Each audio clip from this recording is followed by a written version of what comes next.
Hello दोस्तों, welcome back to my YouTube channel. Start करते हैं आज का वीडियो। मेरा नाम निधि है और मैं उत्तर प्रदेश रामपुर की रहने वाली हूं।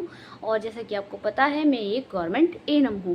तो काफ़ी लोगों ने मुझे मैसेजेस किए थे और कमेंट किए थे कि दीदी हमें जीएनएम करना चाहिए या एएनएम करना चाहिए, किस में बेस्ट स्कोप है, मतलब कि किस में उनको अच्छा रिजल्ट मिलेगा देखने के लिए।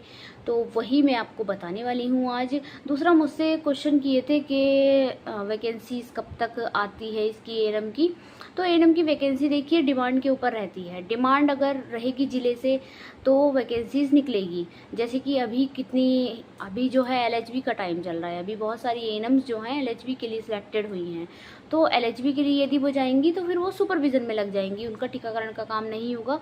तो इसी तरीके से डिमांड्स निकलती हैं पर ज़िले से।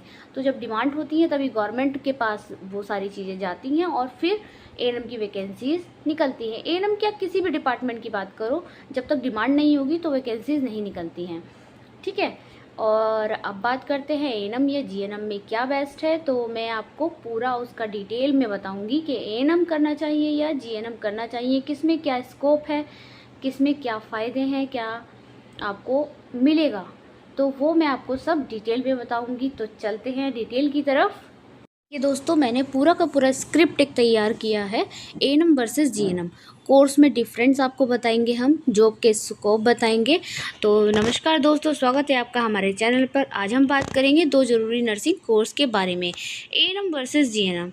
अक्सर छात्रों के मन में ये सवाल रहता है कि दोनों में क्या अंतर है, किस में जॉब बेहतर स्कोप है। तो चलिए शुरू करते हैं। पार्ट 1 हम सबसे पहले लेंगे एएनएम।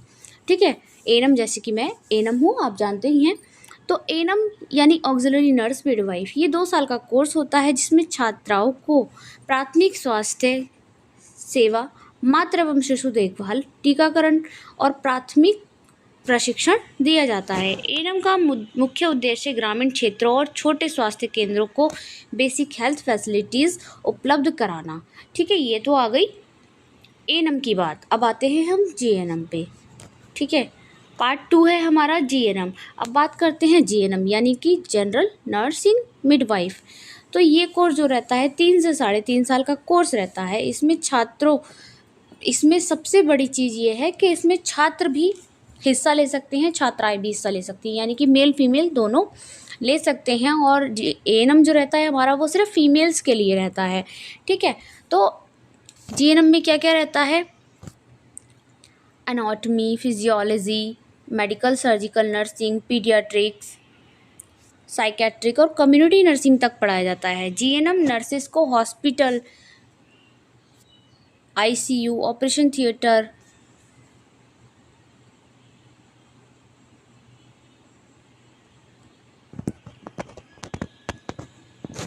थिएटर, मैटरनिटी वार्ड जैसे प्रोफेशनल सेक्टरों में काम करने का मौका मिलता है, जो कि एएनएम को नहीं मिलता। जीएनएम को इन सब में काम करने का मौका मिल जाता है।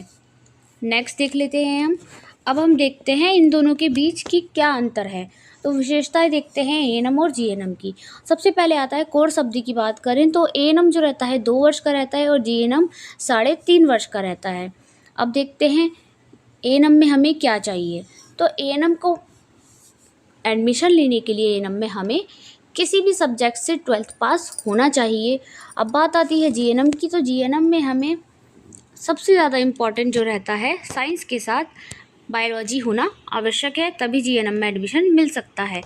अब है एएनएम का फोकस जो रहता है ग्रामीण स्वास्थ्य सेवाओं पर रहता है, मातृ शिशु देखभाल, नर्सिंग, हॉस्पिटल।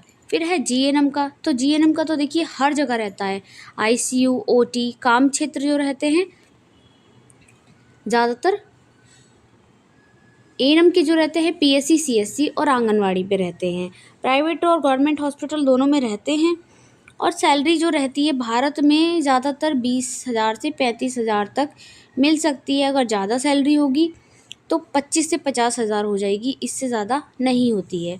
अब बात आती है जीएनएम की। तो विशेष अवसर जो है बहुत ज़्यादा मिल जाते हैं जीएनएम को। क्या क्या विशेष अवसर मिलते हैं, आगे की पढ़ाई जो है सीमित नहीं होती है उनकी। जीएनएम के बाद वो बीएससी नर्सिंग भी कर सकते हैं, पोस्ट बीएससी नर्सिंग भी कर सकते हैं, एमएससी नर्सिंग कर सकते हैं।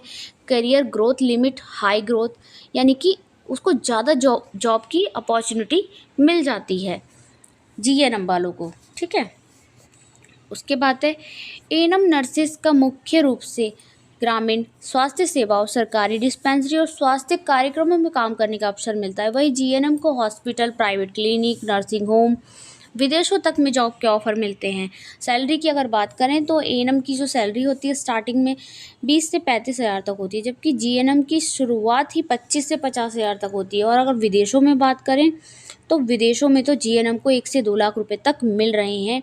ये मैं आपको किसी के आंकड़े नहीं बता रही हूँ, ये हकीकत बात है। मेरी एक फ्रेंड है, तो उसने जीएनएम किया था, तो वो अब्रॉड चली गई है, शायद फ्रांस गई है या इटली गई है वो, तो उसको 1 से 2 लाख रुपए सैलरी मिल रही है जीएनएम में। अब तो उससे बात मेरी बहुत कम होती है, क्योंकि जैसे जैसे शादी हो गई तो अभी बात थोड़ी कम हो गई है उससे, मगर जब तक हम साथ थे मुझे याद है अभी भी, उसने मुझे बताया था कि उसकी स्टार्टिंग जो सैलरी थी 1,20,000 रुपये थी, जीएनएम किया था उसने। अब आ जाते हैं हम पार्ट 5 पे इस वाले वीडियो के। तो कौन सा बेहतर है, जब ये सवाल आता है कि कौन सा दोनों में से बेहतर है, तो अगर आप जल्दी जॉब पाना चाहते हैं, ग्रामीण स्तर पर सेवा देना चाहते हैं, तो आपको एएनएम करना चाहिए। यदि आप लंबा करियर चाहते हैं, बेहतर जॉब, बेहतर सैलरी, विदेशों में काम करने का सपना देख रहे हैं, तो आपको जीएनएम करना चाहिए, जो कि आपके लिए ज़्यादा बेहतर रहेगा।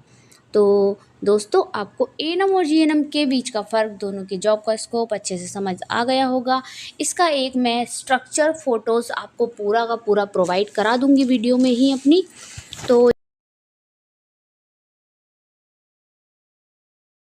तो अभी आप सबको एएनएम और जीएनएम के बीच का फ़र्क अच्छे से पता चल गया होगा, क्योंकि मैंने बहुत अच्छे से बताया है सब कुछ, एक एक पॉइंट टू पॉइंट आपको बताया है।